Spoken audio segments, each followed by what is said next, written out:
저는 이제 온라인 영어 교육 사이트를 운영하는 이제 해지에듀라는 회사 대표고, 그리고 그 전에는 동탄에서 그 초등 영어 학원을 운영을 했었어요.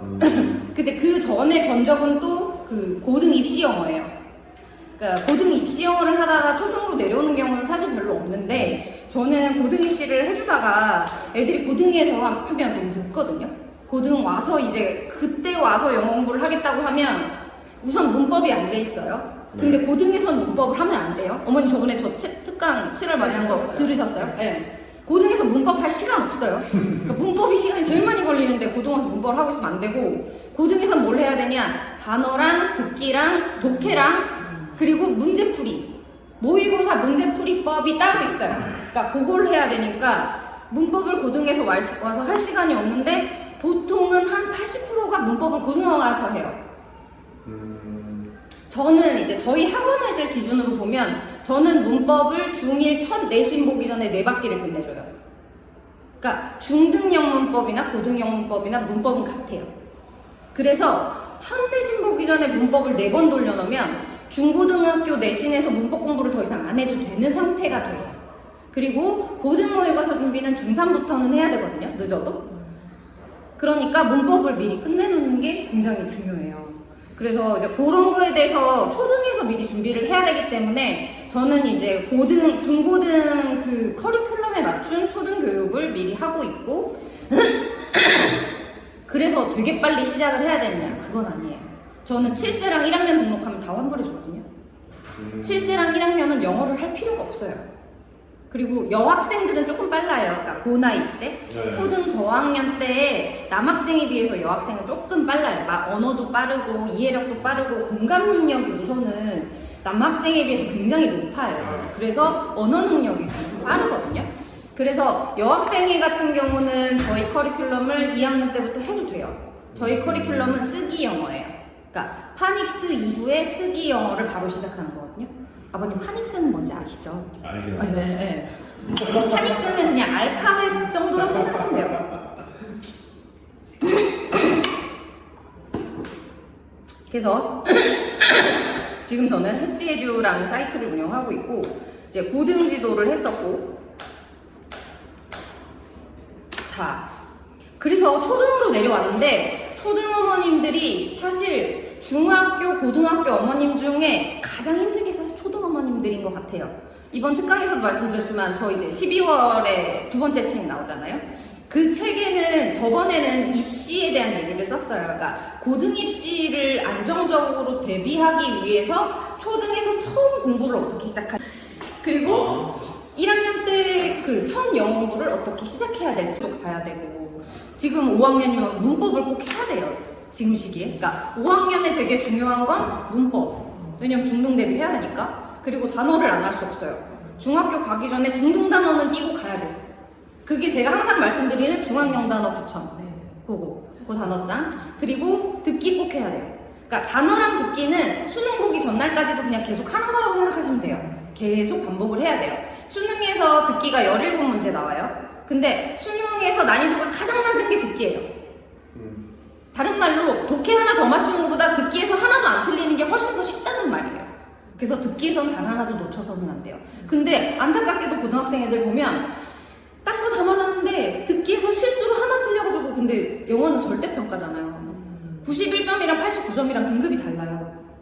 대학 당락이 그걸로 갈리는 경우도 있어요. 그래서 영어에서는 한두 문제 차이가 굉장히 커지거든요. 꼭 거기에 걸려요. 등급 나눠지는 데서 그렇게 한두 문제로 걸리는 경우가 많아서 반드시 듣기 점수는 밑에 34점, 6점을 그걸 깔고 갈 수 있어야 돼요. 듣기 점수로. 그래서 이번 책에도 그 초등 어머님들이 힘드신 이유와 그리고 힘들게 만드는 언어에 대해서 쓰고 있어요. 저학년 때, 아이 저학년 때는 사실 어머님들이 그 중고등이 되게 멀다고 느껴지시기 때문에, 근데 빨리 가잖아요. 사실 금방 고학년 되잖아요. 근데 저학년 때 애들한테 그런 얘기를 하세요. 너 이것도 몰라? 그러면 애가 되게 충격받거든요. 그러니까 우리는 그냥 별 생각 없이 하는 말이지만 애는 난 이것도 모르는구나 이렇게 생각을 해요. 그래서 엄마가 하는 말들, 평소에 보여주는 반응들이 아이들이 그걸 먹고 자라나는 게 있어서 저희 학원에 이제 그런 애가 있었어요. 3학년에 처음 왔어요. 3학년에 처음 왔는데 그 전에 학원을 한 번도 안 다녀봤어요. 제가 가장 좋아하는 유형의 3학년이에요. 그러니까 영유 다니고 대형 학원 다니고 맨날 숙제 3시간씩 하고 그러다가 저한테 오는 애들도 많아요. 근데 그런 애들은 교육을 처음에 시킬 수가 없어요. 이미 영어도 싫고 엄마도 싫고 선생님도 싫고 영어는 숙제고 테스트고, 그러니까 영어에 대한 인식이 부정적인 생각으로 가득 차 있는 채로 저한테 오면 그냥 ABCD밖에 모르는 퓨어한 애한테 넣어주는 것보다 얘가 훨씬 어려워요. 거부 반응이 너무 심해요. 그러면 이런 애들은 마음 달래주는데 6개월 정도를 다시 써야 되거든요. 그래서 그 옳은 방법으로 공부를 처음부터 시킬 수가 없어요. 근데 이제 제가 좋아하는 유형의 ABCD밖에 모르고 3학년에 막 이렇게 해맑게 저한테 오는 아이들이 있어요. 그런 애 중에 되게 대표적인 아이가 있는데 남자애였고 3학년 4월에 저한테 왔고 정말로 ABCD밖에 모르고 왔고 학원은 한 번도 안 다녔어요. 근데 오자마자 이제 어쨌든 파닉스는 끝났으니까 저랑 쓰기 영어를 시작했어요. 쓰기 영어를 시작한다는 건 그냥 제가 한글 문장 주면 영어로 바꾸는 거예요. 처음에 무슨 문장을 쓰냐? 나는 자, 너는 울어. 단어 하나도 몰라도 돼요. 네이버 사전 켜놓고 해요. 네이버 사전을 놓고 잔다 몰라? 자다 검색해. 자다. 이거부터 해요. 나는 울어? 운다 몰라? 운다 검색해. 그걸 하나하나 방법을 알려주는 거예요. 어순부터 쓰고 나를 몰라? 자 여기 주어표 있지? 여기 나 뭐라고 써있어? I 써있지? I 여기다 쓰는 거야. 이렇게 진짜 한 개 한 개 하는 거예요. 그래서 형성문을 처음에 시작해요. 나는 자, 너는 울어. 그거를 뭐 한 일주일 정도 해요. 그러면 막 이제 한 5, 60문장 했겠죠? 일주일 동안. 그러면 이제 다음 주에는 나는 안 자, 너는 안 울어 이런 걸 하는 거예요. 그럼 이제 거기에 이제 부정이 들어가야 되잖아요. 그런 거를 그냥 정말 하나씩 배워요. 진짜 느리게. 그리고 그 다음 주엔 또 뭐하냐? 나는 자는 중이야. 나는 자는 중이 아니야. 그리고 나중에는 의문문도 나와요. 너는 자는 중이니? 그는 자는 중이니? 진짜 천천히 가요. 정말 떠먹여주듯이 얘가 소화할 수 있을 만큼만. 근데 그것도 남자에 다르고 여자에 다르고 둘째가 다르고 첫째 다르고 그리고 어떤 애 특성 따라 다르고 성격 따라 다 달라요. 얘는 현대 시제 갖고 5번이면 끝났는데 얘는 현대 시제 갖고 10번을 해야 되는 애도 있어요. 근데 그거는 아예 머리가 나쁘거나 못나서가 아니라 집중력이 좋은 애도 있고 집중력이 좀 부족한 아이도 있어요. 근데 평균을 다 내보니까 제가 초등만 7년 했거든요. 평균을 내보니까 처음에 느려서 남들 6개월 걸릴 거 8개월 걸린 애도 있고 처음에 빨라서 남들 6개월 걸릴 거 4개월 걸린 애도 있어요. 근데 그 2개월 차이가 무슨 차이가 있어요. 그냥 얘네의 속도를 인정해주고 그냥 천천히 가주면 되거든요. 근데 문제는 뭐냐? 대형 학원을 보내거나 반별 수업을 하는 데를 보내면 얘의 특성은 중요하지 않아요. 반별로 그냥 넣는 거예요. 얘 하다 보니까 레벨 올랐네요. 다음 반 갈게요. 근데 이 아이가 전치사가 구멍이 나 있는지 의문문을 모르는지 얘는 남들에 비해서 언어 능력이 조금 더디 나인지 그런 걸 선생님들이 일일이 파악하지 않아요. 제가 온라인 특강을 하면 항상 드리는 말씀이 뭐냐면 초등교육은 전 과목을 1대1 학습했으면 좋겠다. 그러니까 지금은 우리가 30년 전, 40년 전이랑 교육 환경이 전혀 달라요. 그러니까 부모 세대는 애들은 많고 선생님은 적고 시스템도 부족하고 돈도 없었어요. 그래서 그 시스템을 할 수밖에 없었어요. 지금은 애들이 적고 선생님이 많고 돈이 많고 시스템 너무 좋아요. AI도 있잖아요. 그러면 충분히 1대1 학습이 다 가능하거든요. 그리고 지금 당장 정교육에서 전 과목 1대1 학습이 힘들면 영어라도 그렇게 해야 돼요. 왜냐면 영어는 제가 지도를 해보니까 반드시 쓰기로 시작해야 돼요. 읽기 백날 해도 영어 안 늘어요. 듣기 백날 해도 영어 안 늘어요. 근데 이제 제가 어머님들 상담도 1대1로 하고 아이들 학습도 1대1로 해야 된다고 계속 말하는 이유가 어머님들이 가끔 그러신 분들이 있어요. 저희가 3학년인데 뭐부터 하면 좋아요? 그런 걸 말씀드릴 수가 없어요. 왜냐면 전국에 있는 아이들의 영어 실력이 다 달라요. 그렇죠. 네, 3학년이라도 막 영유부터 시작해서 이만큼 올라가 있는 애도 있고 3학년인데 정말 ABCD밖에 모르는 애도 있고 5학년인데 파닉스부터 시작해야 되는 친구도 있어요. 그러니까 다 다르기 때문에 각자 자기 레벨에 맞게 그리고 이 아이 성향에 맞게 그때부터 맞는 교육이 들어가줘야지 그 아이가 그나마 남은 시간이에요. 왜냐면 영어만 하면 영어가 늘지 않아요. 결국에는 영어가 저는 쓰기 영어를 하기 때문에 한글이 베이스가 된 쓰기 영어를 해야 되는데 아까 말씀드린 것처럼 처음에 현재 시제 할 때는 다 현재 시제만 줘요. 평서문 나는 자 너는 울어. 근데 그게 어느 순간 조금 진도를 나가면 나는 잤어 너는 울었어가 된단 말이에요. 근데 아이가 이 한글 문장을 받아보고 현재인지 과거인지 자기 머리로 구분을 할 수 있는 능력을 먼저 쌓아줘야 되는데 5학년이 돼도 현재 과거 구분 못하는 애들이 되게 많아요. 네.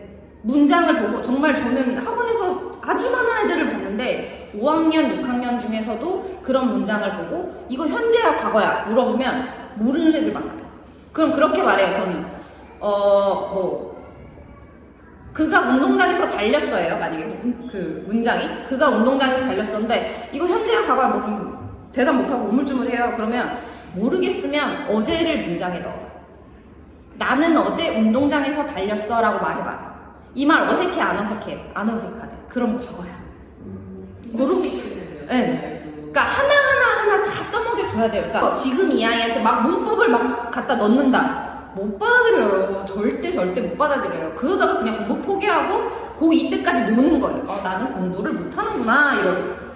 근데 이상하게 애들이 고1, 고2가 되면 다 대학에 가겠다 갑자기. 중학교 3년을 놀았어요. 엄마가 아무리 좋은 학원 막 다 알아보고 와가지고 막 옆집 애가 그 학원 가서 30점 올랐다고 해서 너도 저기 좀 가봐. 안 들어. 중학교 때 진짜 고집 남자애들 장난 아니야 진짜. 중학교 고집 최고. 근데 3년 내내 안 듣다가 고등학교 가서 친구가 옆에서 뭐라고 했는지 선배가 대학을 떨어지고 울었는지 갑자기 대학을 가겠대요. 근데 대학을 가려면 영어만 해서 갈 수는 없어요. 근데 80%가 그런다니까요. 고등학생이 80%가 그래요. 갑자기 고1 2학기 때, 고2 1학기 때 그때 갑자기 막 철도 들어요. 네, 눈빛도 갑자기 사슴의 눈으로 바뀌어요. 막 중학교 내내 막 이렇게 어른들 째려보고 막 이러다가 말 잘 듣는 애가 되거든요 갑자기. 근데 아까 말씀드린 것처럼 영어에서도 문법을 할 시간이 없고 만약에 그 시간에 문법까지 해야 되는 애면 얘는 하루에 영어 공부만 8시간을 해야 돼요. 단어도 암기해야 되지, 문법도 해야 되지, 할 게 너무 많아요. 문제풀이도 해야 되지. 근데 사회과학도 할 게 많고요. 국어는 제가 맨날 말씀드리잖아요. 고등학교 가서 국어 점수가 안 올라요. 절대 안 올라요. 그래서 국어를 꼭 초등학교에 하시라고 제가 또 말씀드리고 저는 영어 선생님인데 계속 초등 특강하면 결국 기승전 국어로 가요. 또 국어 하세요. 고등 가면 국어 할 시간 없어요. 초등 때 국어 해야 돼요. 근데 지금은 그래도 조금 편해졌어요. 제가 요 몇 년 사이에 문해력이라는 말과 국어의 중요성이라는 말이 이렇게 뭔가 수면으로 떠오르기 시작해서 제가 약간 편해졌는데 2022년에요. 제가 어머님들 상담을 하고 국어하세요. 국어하면 진짜 90%가 안 들으셨어요. 90%가 뭐야? 95%가 아니 근데 저희 애는 영어 해야 되는데 어머님 영어를 해도 그게 처음에는 나는 자 너는 울었는데 나중에는 저기 빨간 옷을 입고 사람들이랑 얘기하는 남자가 우리 아빠야. 이런 문장이 나와요. 그러니까 문장이 점점 어려워질 거 아니에요? 그러면 그 한글 문장에서 결국에는 아이가 주어를 찾아서 끊어낼 수 있어야 돼요. 저기서 빨간 옷을 입고 사람들이랑 말하는 사람까지가 주어거든요. 그러면 그거는 국어 실력이에요. 절대 영어 실력이 아니에요. 그러면 처음에는 영어 실력이 너무 없으니까 이 쓰기 영어로 시작해서 막 얘가 막 늘어요. 막 열심히 늘다가 갑자기 이제 구문이 나오고 절이 나오고 주어를 그렇게 국어 실력으로 끊어야 되는 파트가 나왔을 때 아이가 국어 실력이 밑바탕이 안 돼 있으면 거기서 다시 영어 실력이 멈춰요. 그러면 이 아이는 영어 실력 한참 막 늘다가 거기서 국어 실력 때문에 발목이 잡혀서 한 6개월, 8개월이 또 딜레이가 된단 말이에요. 저는 그 시간이 너무 아까운 거예요. 그러니까 영어는 느는데 시간이 되게 오래 걸리는 공 굴리기 같은 거라서 처음에는 이 무거운 공을 굴리려면 속도도 느리고 진짜 찔끔씩 움직이는데 이거를 그 공이 한번 굴러가기 시작하면 점점 속도가 빨라져요, 영어는. 그래서 이게 이제 운동력이 생겨가지고 막 구르기 시작했는데 국어 때문에 그 중간에 멈추면 안 되니까 저는 7세랑 1학년이 오면 그냥 지금 영어 하지 말고 한글책 한 권 더 읽히시고 국어 베이스 더 쌓으세요. 2학년에 해도 충분해요.